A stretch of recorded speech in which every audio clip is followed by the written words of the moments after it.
안녕하세요. DDR 부동산 연구원의 서영창입니다.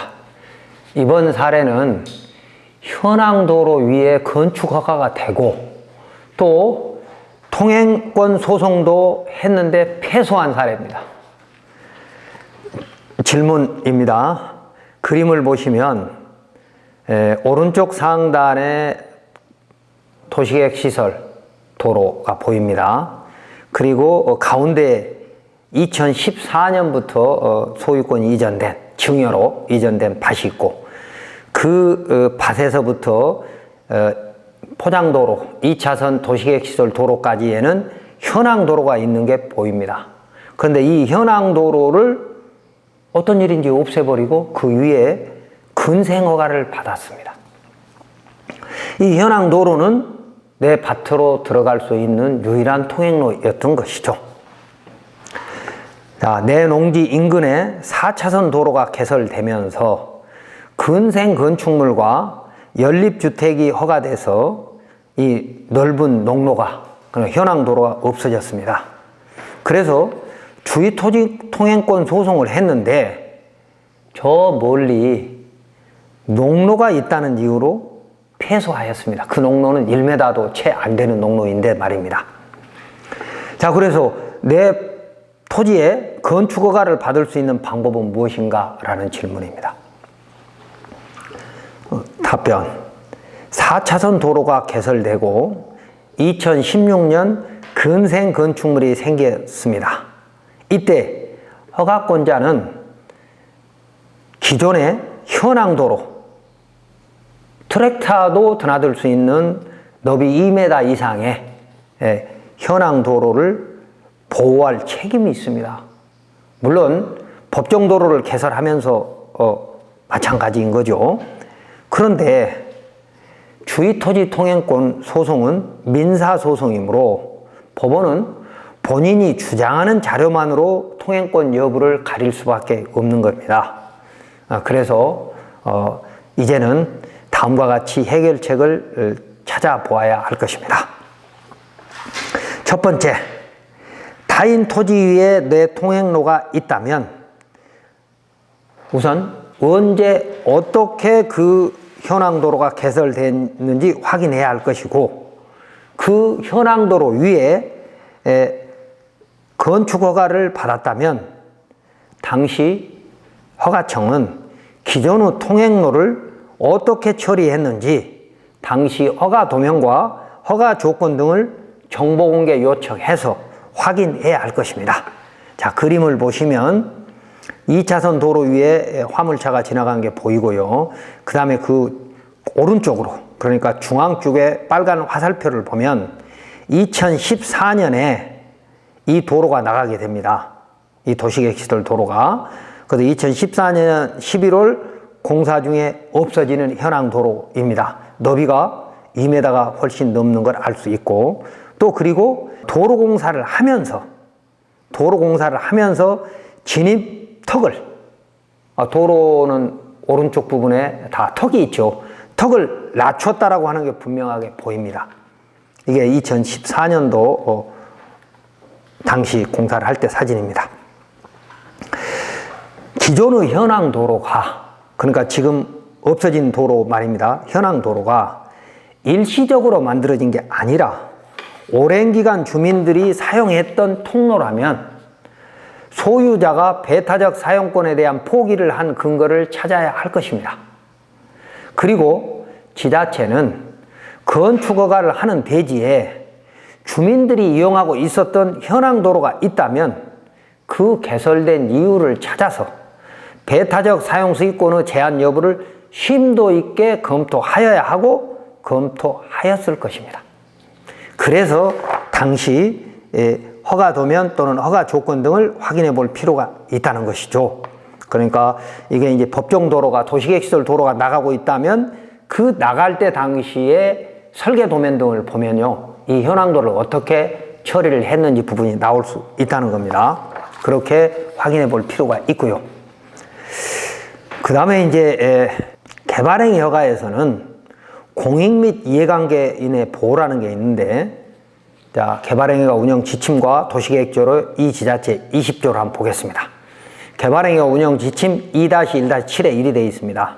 허가권자는 개발행위에 따른 기반시설 설치 또는 그에 필요한 용지 확보, 위해 방지, 환경 오염 방지, 경관 종용 등에 관하여 조치를 할 것을 조건으로 개발행위를 조건부로 허가할 수 있다라고 국토계획법 57조 4항에 되어 있습니다. 그러면서 1호에 공익상 또는 이해관계인의 보호를 위하여 필요하다고 인정될 경우, 그러니까 공익은 이런 현황 도로를 통해서 그동안 주민들이 이용했고 농사를 지을 때에 통로로 썼던 것이죠. 이게 공익입니다. 이 공익 또는 이해관계인의 보호, 사용승낙을 받아서 만들어졌던 아니면 어떤 이유로 만들어졌던 이 길을 이용한 사람들의 이용권도 통행 자유권도 보호할 필요가 있을 수 있기 때문에 채권적이든 어떤 이유로 만들어졌던 이해관계인의 보호를 위해서 필요하다고 인정될 경우에는, 자, 그런데 개발행위 허가를 하려고 했더니 이미 트랙터가 드나들 수 있는 현황 도로가 수십 년 동안 존재했다면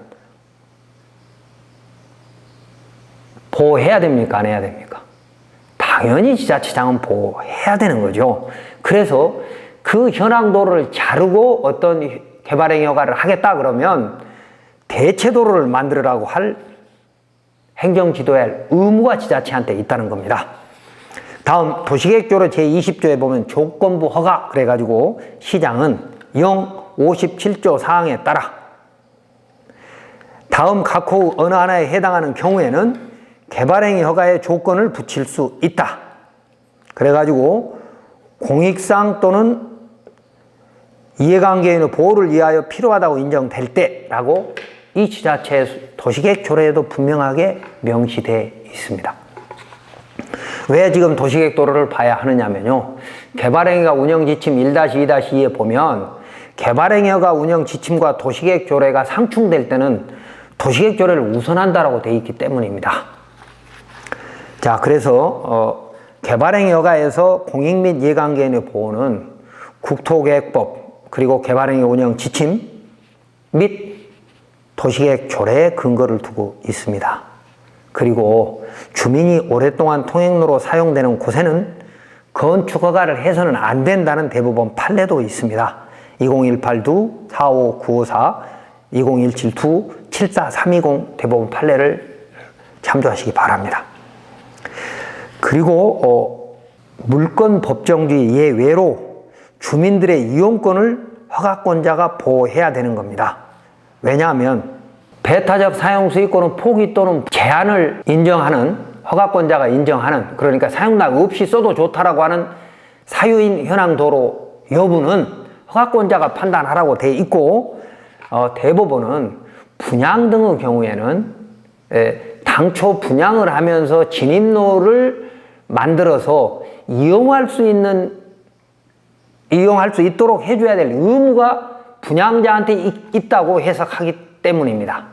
그래서 분양 등으로 만들어진 도로는 사용락이 필요 없다는 것이 원칙이죠. 그래서 이걸 이제 이 현황 도로를 인정을 받으려면 이 대로가 도시계획시설 도로가 개설되기 전에 항공사진 등을 확보할 필요가 있는 것이죠.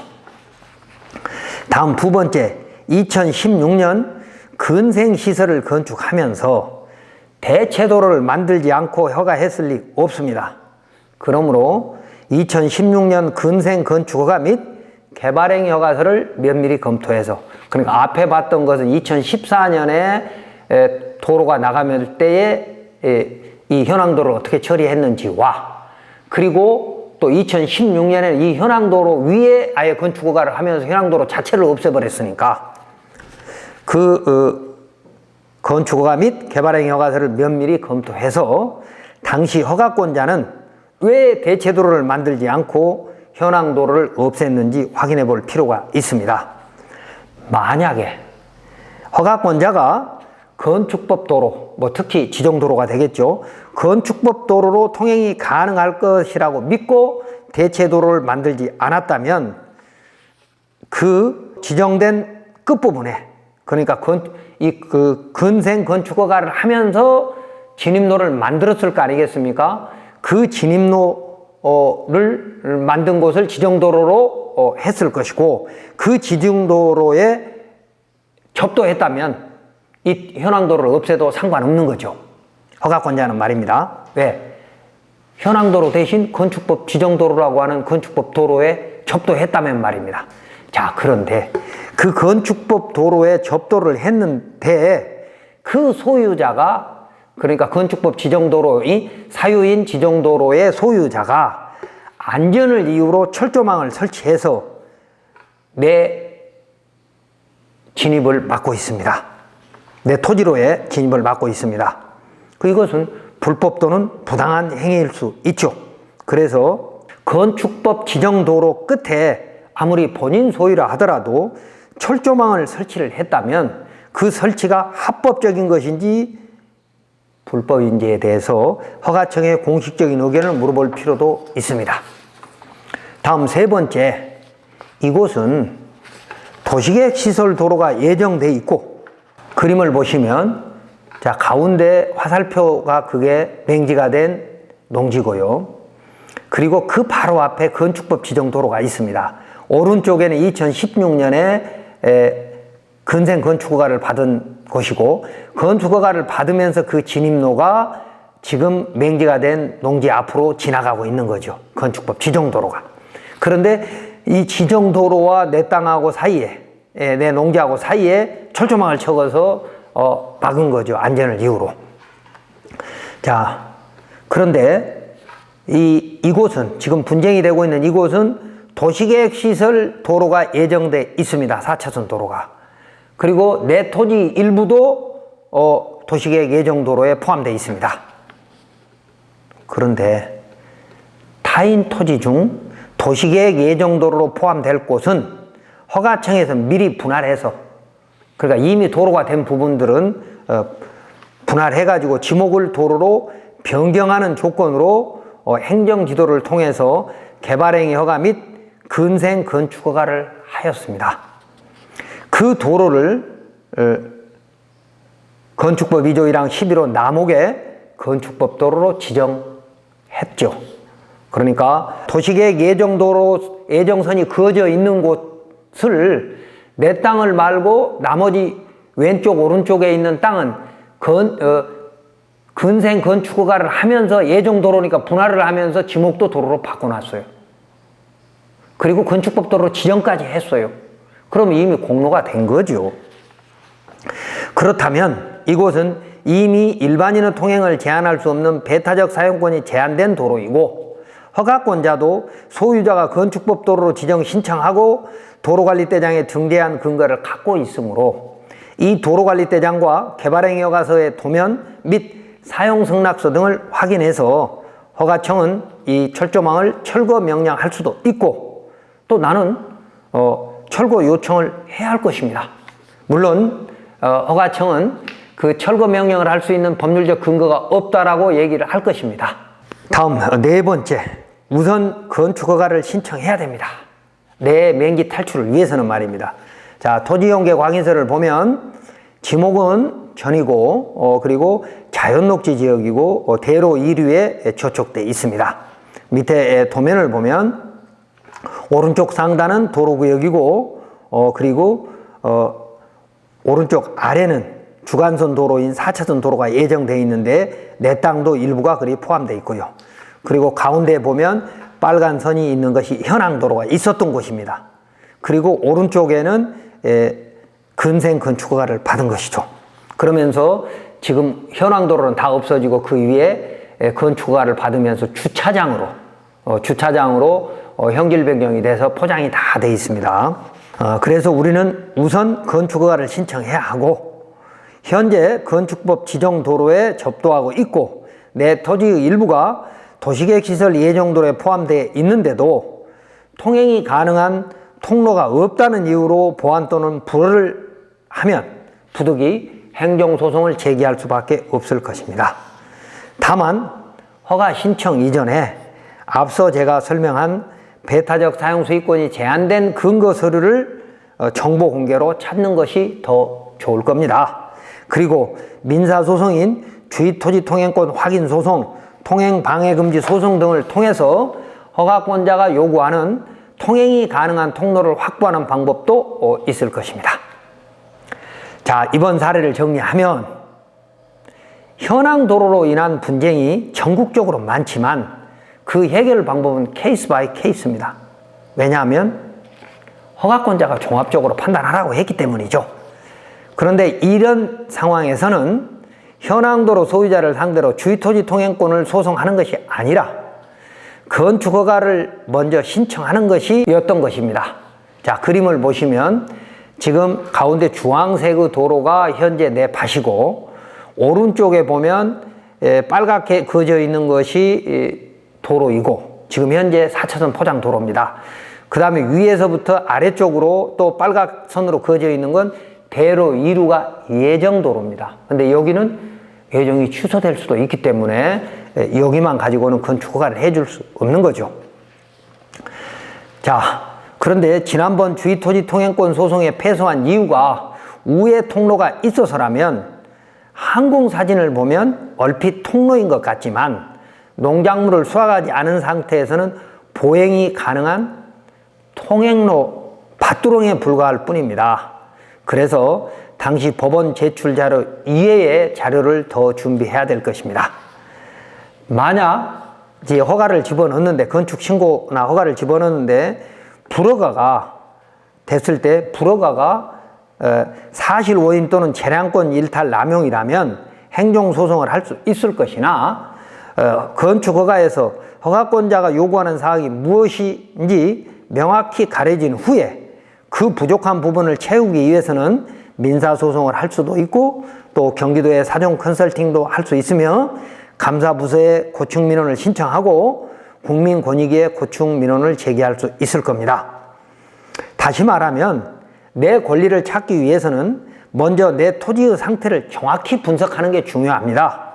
그래서 그 문제점을 해결하는 데 필요한 자료를 충분히 확보한 후에 앞서 제가 설명한 해결 순서에 맞게 민원을 제기하고 소송을 하는 것이 본인의 시간과 비용을 아끼고 또 여러 국가기관의 행정적 낭비를 막고 또 토지 소유자인 현황도로 소유자인 상대방에게도 피해를 주지 않으면서 내 건축허가를 받을 수 있는 길이라는 걸 아시기 바랍니다. 판례 하나 읽어보겠습니다. 토지의 병질 변경 허가는 그 금지 요건이 불확정 개념으로 규정돼 있어 그 금지 요건에 해당하는지 여부를 판단함에 있어서 행정청에 재량권이 부여되어 토지의 형질 변경 행위를 수반하는 건축허가는 재량행위에 속한다. 재량행위는 행정청은 재량에 기한 공익 판단의 여지를 감안하여 법원은 독자의 결론을 도출함이 없이 당해 행위의 재량권 일탈 남용이 있는지 여부만을 심사하게 되고 이러한 재량권의 일탈 남용에 대한 심사는 사실오은 비례 평등 원칙 위배 등을 그 판단 대상으로 한다. 대법원 2004-2 6181 판례입니다. 한마디로 요약하면 사실을 오인했거나 재량권의 일탈 남용이 없으면 행정소송은 진다 그 말입니다. 그래서 재량권의 일탈 남용에 대한 근거 자료를 충분히 확보하지 않고 성급하게 행정소송을 하면 진다 그 말입니다.